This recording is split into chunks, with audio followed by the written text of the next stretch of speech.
Hello everybody and welcome to today's video. I wanted to talk to you about red flags in the character of the pathological narcissist, the covert pathological narcissist. So let's jump in.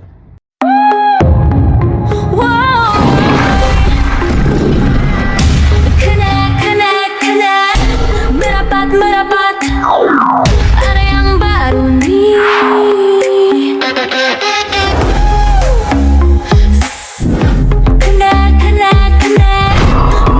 Merapat. Ada yang baru nih.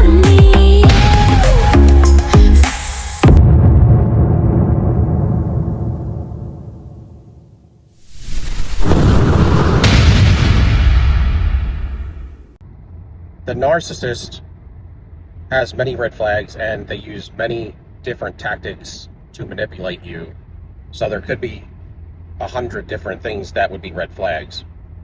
But some of the things to watch out for are going to be, they're going to have a grandiose sense of self. Even if they're a covert antisocial, they're still going to have this character to them. It's just going to be a little bit more subtle.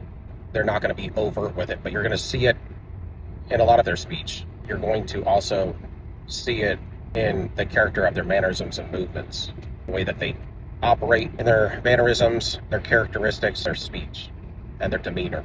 They typically come off as shy, but that's just under the cover of darkness. They live in a victimhood mentality. And a lot of times when you are a narcissist, the covert types, the way that they operate is to tell very little, much less than, say, an overt individual would, because they can be more conniving. This is just based on their personality type. They know that the more they tell you, the more vulnerability that it will bring to them as far as getting injured or getting found out. In the early childhood, it may start out worried about and concerned about injury, but as they get older, it becomes kind of both simultaneously, because they tell somebody lies and they're cheating all the time and they're on a constant effort to break you down and to subdue you. You're going to find that they have an incredible sense of entitlement. Entitlement comes from when a child has been pampered and become the golden child. They don't ever get reprimanded, so they just do whatever they want. And that's why they have this entitlement based even on crossing ethical boundaries and lines, where they just don't care because nobody ever reprimanded them as well as a child growing up for anything. And outside of maybe shaming them, usually that just led to them wearing the mask and becoming a narcissist just like their abuser. But at some point they wound up liking it and getting involved in it just like their predecessor and started to perfect it. So they feel entitled to crossing these boundaries, being able to have double standards where they can cheat on you and they can rationalize it, but you can't cheat on them. They can lie to you and rationalize it as it being some sort of a truth, or it's okay to lie by omission and it still be the truth. And things of that nature. The narcissist, like I said, if they do tell you the truth, it's going to be via that karmic law that they believe, which is basically out of witchcraft, where if they tell you the truth, they don't have to reap such a negative reward because they're telling you the truth, and then you're hearing it from a twisted sense from this individual. And because they at least told you and you continue to go down that road with them, you kind of bear the burden, at least of some of it. And there is some truth to that, because it's all about covenants, contracts, and consents in this world system. They do not have a sense of boundaries when it comes to you. A narcissist parent, your parent for instance, they had no boundaries with you, meaning they would snoop through your stuff, places where you would require or want privacy. They don't care because they don't understand boundaries. And a lot of times this comes with the golden child as well. They can do and say whatever they want and it's just going to be okay. Part of the problem to that is it doesn't grow much of a personality. And if it does, it just grows one full of leaven or pumped up with pride. But at the same time, because they were never reprimanded, they also have the ability to rage out and very easily offended when they are reprimanded in adulthood, or somebody does check them for something they did wrong, or it was mischievous, or it wasn't right. That is a form of narcissist injury to them. But it brings them into reality and it changes them. The covert narcissist, pathological narcissist, is not going to have any empathy. It's going to be a huge red flag.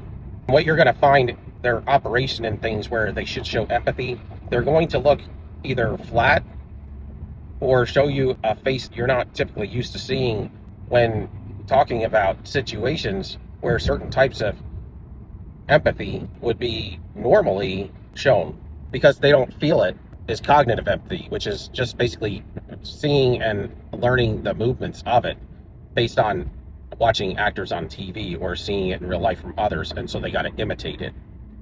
And a lot of times it's going to be off. So if you see mannerisms and faces when they should be upset, they're not upset. When they should be tearful or sad, they're not. Or you could be all torn up, pouring your heart out to them, and they're looking at you with a straight face. They get irritated when they don't understand those types of emotions. They don't process them. They have the inability to process these types of emotions. Love, empathy, goodness, gentleness, kindness, and long-suffering, and good self-control, remorse, and, repentance, forgiveness, and apologetic. Those types of things you're just not going to see from them. The way they handle death and process death is different as well. You're going to find with the pathological covert narcissists, their relationships, friendships, and situations, they can roll right through people. They can mow right through them. So whatever an average normal human being would look like as far as their types of relationships and how many people they have offended, or their enemies that they have, or the marriages and relationships that they have been through in the past, the covert narcissist or the pathological narcissist is going to have 10 times that easily when it comes to enemies or relationships. They're going to play the victim. And if they can't play the victim, they're going to play the hero. But the hero takes more fuel, and the hero costs more monetarily. And it's harder for a hero to get access to the core of who you are and your trust. It's easier for them to come in as the victim and to look vulnerable. The narcissist has the inability to reflect and to process their emotions. So outside of emotions of jealousy and greed, when it comes to other types of emotions, to reflect on who they are and for the actions that they've done, the ability to process, to know what they look like, they have the inability.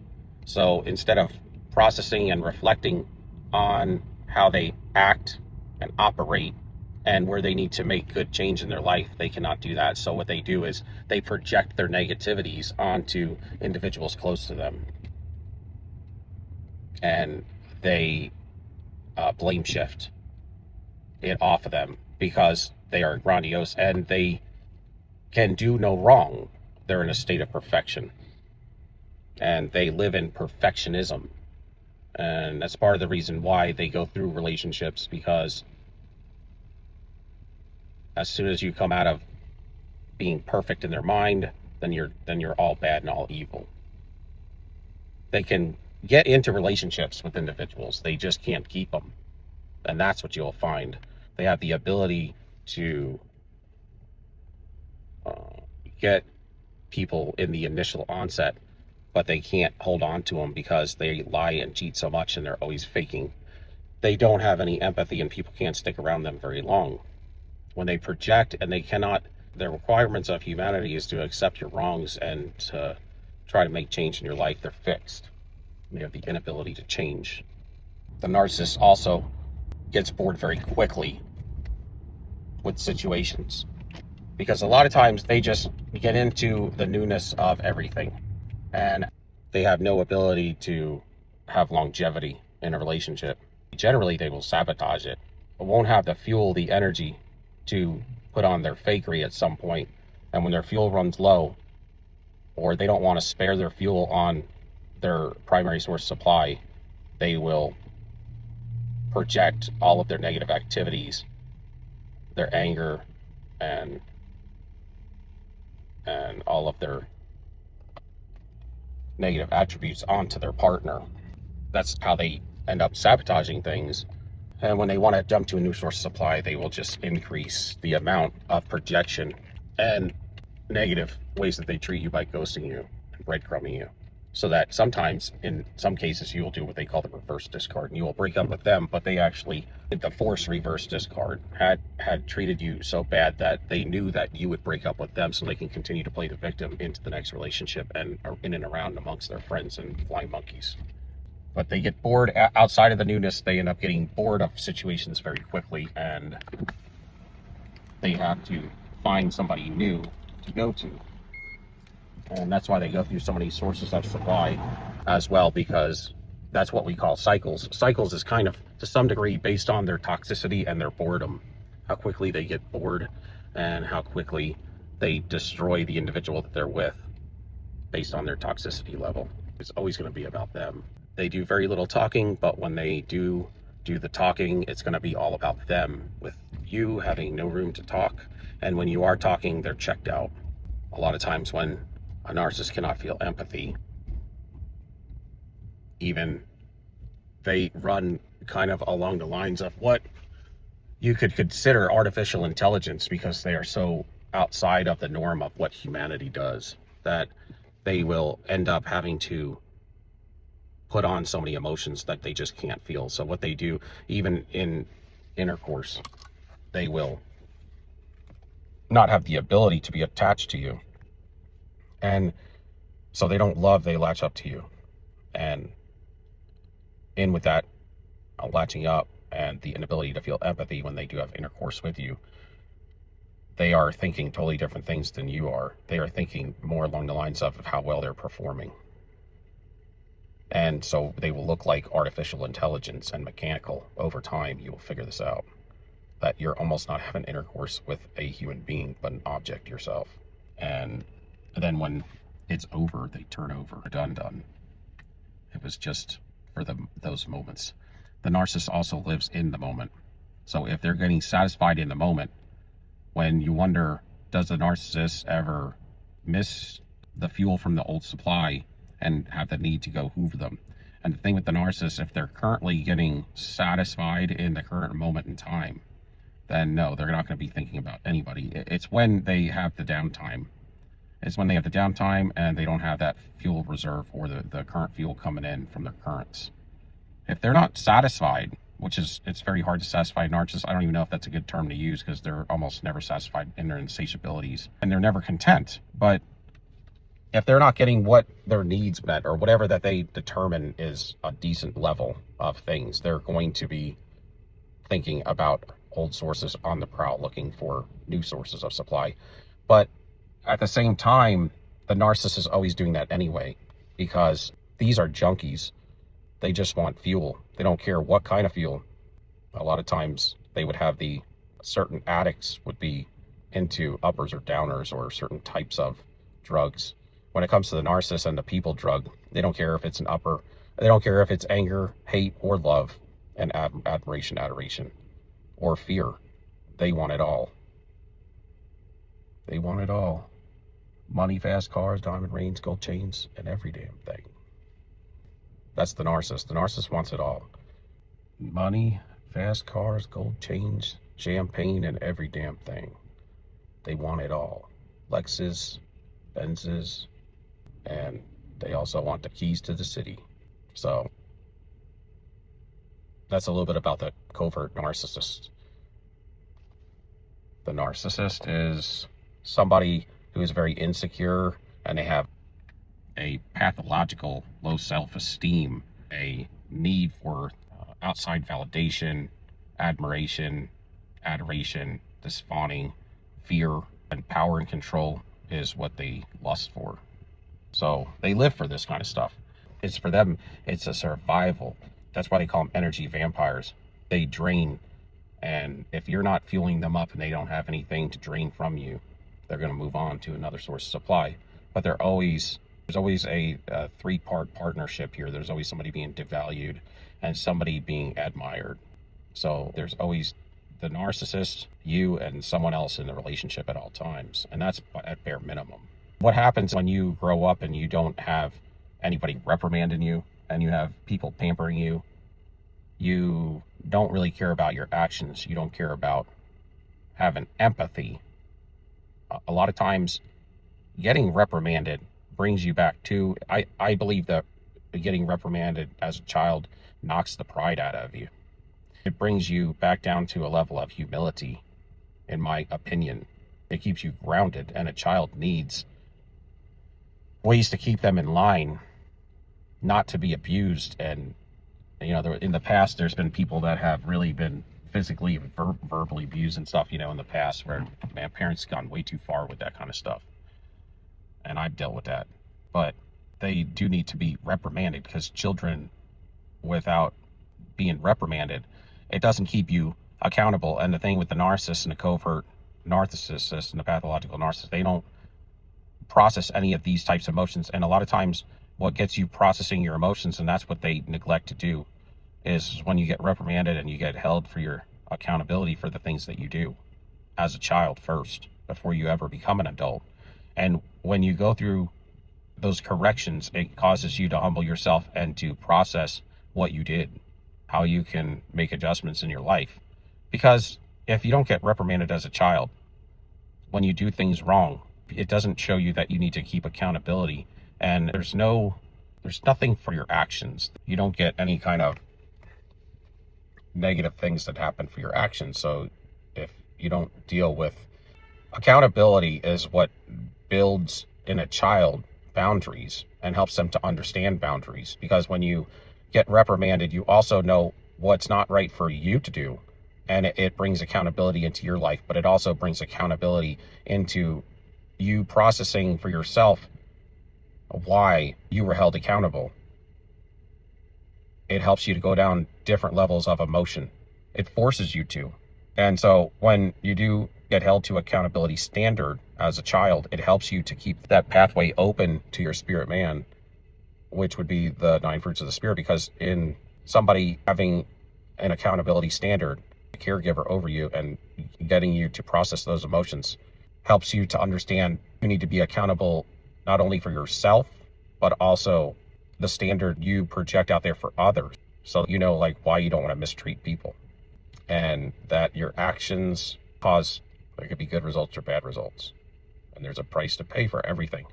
And when you don't get held to an accountability standard, it kind of doesn't give you the opportunity to form a good personality, a good independence about yourself.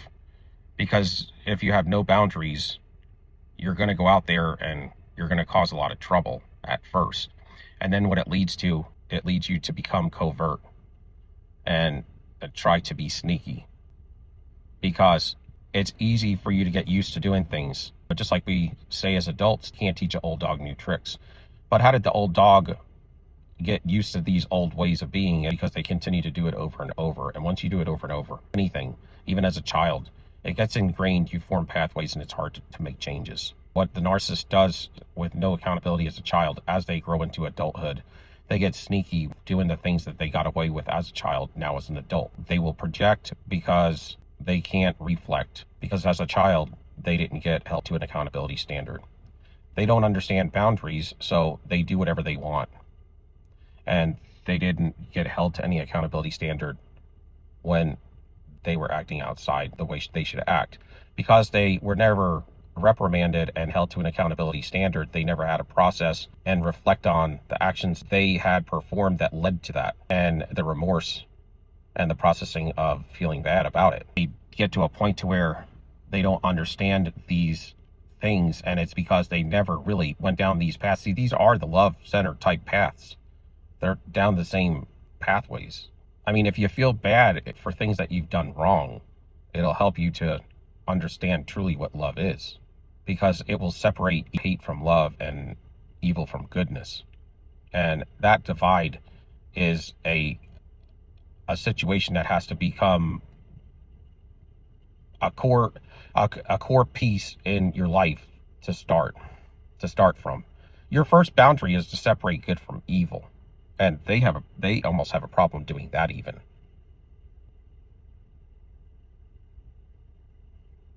And I could go deeper, but I have to go to work. This is actually getting pretty good. And so it doesn't help to form a good personality. It doesn't help them to form any independence, because they have to act in sneaky ways, and they're only using half of their emotional field, and half of their emotions are being processed, and it's only the evil half.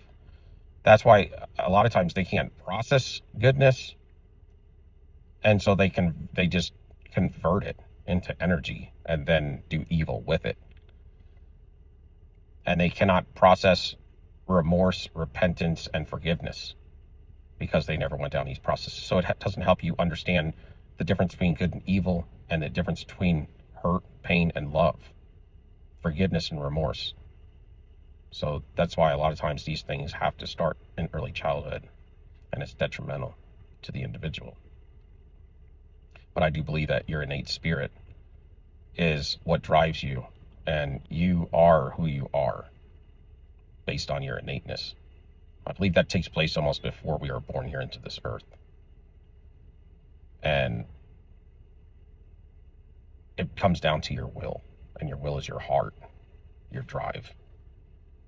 And if you didn't get taught this in early childhood in the family, then you will see it out and about in the world. And if you can't put the two and two together, then you just don't have will to do so. So if you can give me a like, subscription, and thumbs up, love y'all. Till next time. Soldier up. Peace. We out.